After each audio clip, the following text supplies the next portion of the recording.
HbA1c जो कि sugar का टेस्ट है वो कराएंगे, कहीं शुगर तो नहीं बढ़ रही। सीरम इंसुलिन टेस्ट फास्टिंग में ये वाला टेस्ट कराएं कि अच्छा। इंसुलिन की वजह से आपको बहुत ज़्यादा क्रेविंग्स तो नहीं हो रही, आपकी भूख बहुत ज़्यादा तो नहीं है।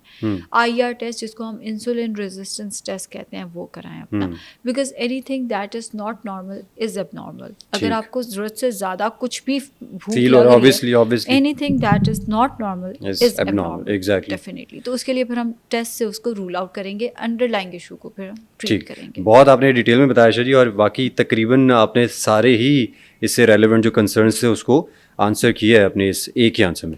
मुझे बताएं कि ये तो हो गया ना, आपने बताया कि किसी को भूख लगी जा रही है, वो भूख कम करने की कोशिश कर रहा है।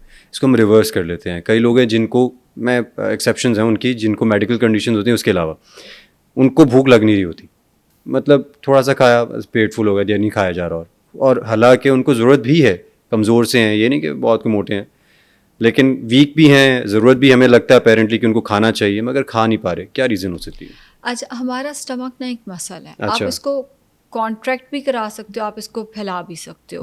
कुछ लोग अपना वो जो हम बचपन से सुनते आते हैं मैदा छोटा हो गया, बेसिकली आप स्टमक को रिलैक्स भी रख सकते हो, आप उसको छोटा भी कर सकते हो। कुछ लोगों को थोड़ा थोड़ा थोड़ा थोड़ा करके खाने की आदत होती है, जो कि बुरी आदत नहीं है। लेकिन ये है अगैन कि ये ना हो कि इतना थोड़ा खाने की आदत है कि वो बेयरली जिंदा है, उनके न्यूट्रिएंट्स भी पूरे नहीं हो रहे, उनकी रिक्वायरमेंट्स भी पूरी नहीं हो रही। ये सारा कुछ नहीं होना चाहिए। इसमें ये हो सकता है कि आप आहिस्ता आहिस्ता उनकी डाइट बढ़ाना शुरू करें ताकि उनके स्टमक का साइज थोड़ा सा बढ़े एंड वो फूड को एक्सेप्ट कर सके। पहली चीज़ ये। दूसरा, थायराइड का टेस्ट। कुछ लोगों को हाइपर थायराइडिज्म होता है, अच्छा। जिसकी वजह से वो ज़्यादा नहीं खा पा रहे होते अच्छा। और ये अक्सर रूल आउट नहीं हो पाता। अच्छा। तीसरा, आदत की भी बात होती है। कुछ लोगों की आदत होती है कि उनको फूड से वो अफेक्शन ही नहीं होती। अच्छा। मतलब जैसे मैं और आप हैं, हमें तो खाना दे दो तो हम बैठेंगे, मज़े से जी खाएंगे सारा एग्जैक्टली कुछ। जी। कुछ लोगों को फूड में कोई प्लेजर नहीं मिल रहा होता, उनको फूड से कोई कोई ना, सरोकार ही नहीं है, बस ठीक है, तो उस जिंदा केस रहने के में लिए खा रहे हैं बस। एग्जैक्टली और उनको फूड से इमोशन ही कोई नहीं है, फर्क ही नहीं पड़ता। बहुत सारे लोग होते हैं ऐसे। इस केस में अगैन उन्हें इतना ज़रूर खाना चाहिए कि उनके न्यूट्रिएंट्स पूरे हों, उनका प्रोटीन पूरा हो, उनकी जो रिक्वायरमेंट है वो पूरी हो। उससे अगर वो एडिशनल नहीं भी खा पा रहे, दैट इज़ फाइन। एंड अगर मेरे पास कोई इस तरह का क्लाइंट आता है ना, जो मदर लेकर आती है अपने बच्चे को, ये कुछ नहीं खा रहा, बहुत वीक हो गया है, 14-15 साल की उम्र में भी छोटा बच्चा लग रहा है, उनका मैं सबसे पहले सैलड रोकती हूँ। मैं कहती हूँ सैलड ना खाएं, आप पका के सब्जी खाएंगे, क्योंकि सैलड में फाइबर इतना ज़्यादा होता है, वो जल्दी वो कर ही जा रहे वही होते खा के हैं। तो वो कहता एग्जैक्टली। है बस अब इससे ज़्यादा मामा मैंने और नहीं खाना। तो फिर उस केस में हम उन्हें कहते हैं कि ठीक है, आपने बच्चे को वेजिटेबल दो, पका के दो, और साथ प्रोटीन ऐड करो, और साथ में थोड़ा योगर्ट ऐड करो ताकि फूड इनका डाइजेस्ट हो, इनको प्रोबायोटिक्स मिले, ज़रा हेल्दी गट रहे और सारा कुछ। तो उस केस में फिर हम इन चीज़ों की तरफ लेकर अच्छा, आते आपने हैं। अभी वही दही की बात करी, मेरा अगला सवाल ये था कि दही क्योंकि प्रोबायोटिक भी है, प्लस ये कि कुछ लोग ये, जैसे हम जिस टॉपिक पे आज हम बात कर रहे हैं भूख को कम करने के लिए, मैंने कुछ अपनी प्रैक्टिकल लाइफ में भी एग्जांपल्स देखी हैं, मेरे इर्द गिर्द लोग हैं, वो ये करते हैं कि वो नाश्ते में दही, दोपहर के खाने में दही, फिर रात को भी तकरीबन दही या रोटी के साथ दही खा लिया, चावल के ऊपर दही डाल के खा ली, ब्राउन राइस लिए उस पर दही डाला और प्लेन दही, कुछ ऐड किए बगैर।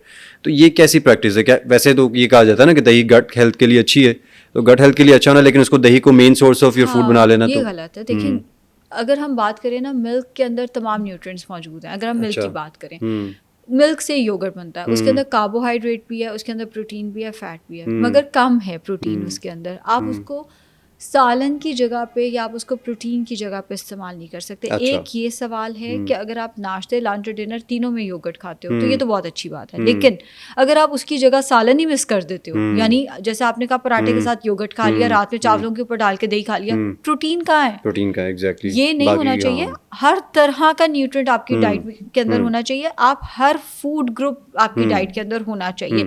बहुत सारे ये इस तरह के वाकई बहुत सारे पेशेंट्स आते हैं और कुछ नहीं समझ आया, दूध के साथ रोटी लगा के खा ली, ये गलत है। प्लीज़ कम ऑयल में बना हुआ कोई ना कोई सोर्स ऑफ प्रोटीन आपके साथ होना चाहिए ताकि आपके पट्टे कमज़ोर ना हो। और लोगों को लगता है कि दूध दही के अंदर प्रोटीन है, इस बात में कोई शक नहीं है, मगर कम है। वो आपकी जो रिक्वायरमेंट है उसको पूरा नहीं कर सकता।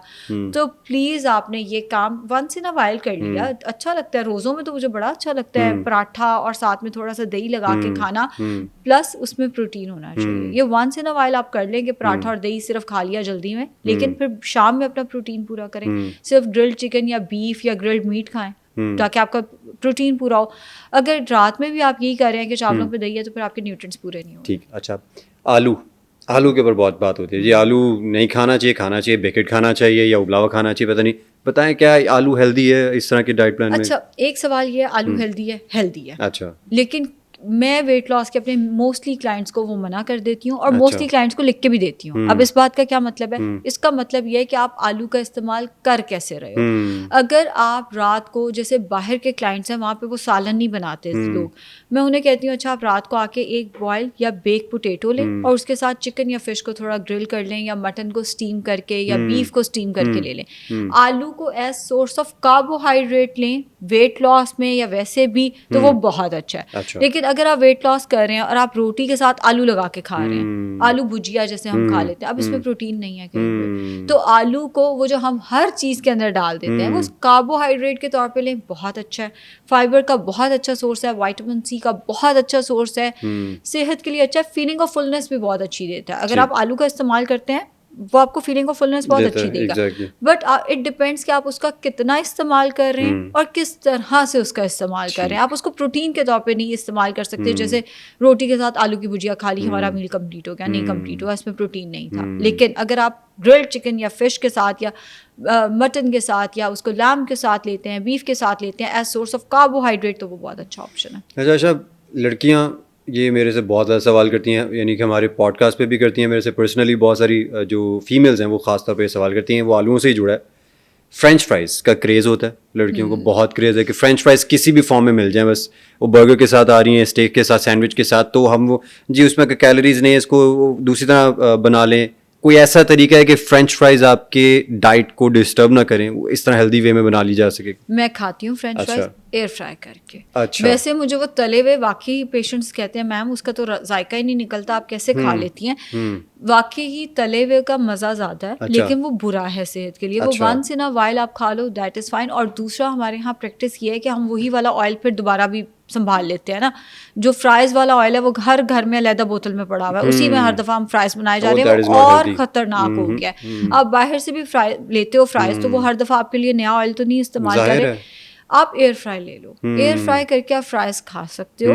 उतने क्रिस्पी नहीं होते लेकिन बुरे भी नहीं होते, और टेस्ट डेवलप करने की बात है। मतलब थोड़े से वाकई वो ड्राई लगते हैं, मगर एक दफ़ा आपका टेस्ट डेवलप हो जाए, एंड द थिंग इज आप डेली खा सकते हो वो वाले फ्राइज। आपने फ्राइज बनाए, उसको एयर फ्राई किया, साथ में जैसे मैंने पहले बताया प्रोटीन का अपना सेक्शन रखा, आपका मील कंप्लीट हो गया। कोई टेंशन लेने की जरूरत ही नहीं है। साथ 2 कबाब एयर फ्राई कर लो, 3 कबाब एयर फ्राई कर लो अगर चिकन किया है तो, और साथ में फ्राइज खा लो, मील कंप्लीट आपका। आयशा ने एयर फ्राइड, लेकिन एयर फ्राइड आपने सुना कि आयशा जी ने बड़े क्लियरली बता दिए। तो जिन लड़कियों को अगर ये फ्रेंच फ्राइज वगैरह का शौक है तो ऑप्शन ज़रूर है, लेकिन अगर हेल्दी साइड पे जाना है तो फिर एयर फ्राई करें, otherwise that is not healthy. आप खा लें तो आपकी मर्ज़ी है। बहरहाल हमने कोशिश की, हम ये जो आज का सवाल था इसका भी अलग अलग इसके जो पॉइंट्स हैं उसका अहाता करें। हमने कोशिश की कि मैक्सिमम यानी शॉर्ट ड्यूरेशन में मैक्सिमम जवाब दे सकें। फिर भी अगर कुछ रह गया हो तो कमेंट सेक्शन में हमें बताइए। हम कोशिश करेंगे जो नेक्स्ट फ्रेश एपिसोड है उसमें आपके सवालात के ऊपर ही कोई उसमें से कोई टॉपिक निकालें और उस पर हम डिस्कशन करें। आज के हेल्थ शो से इतना ही। एक नेक्स्ट एपिसोड में दोबारा से आएंगे एक फ्रेश टॉपिक के साथ। अपना बहुत सारा ख्याल रखिए। अल्लाह हाफ़िज़।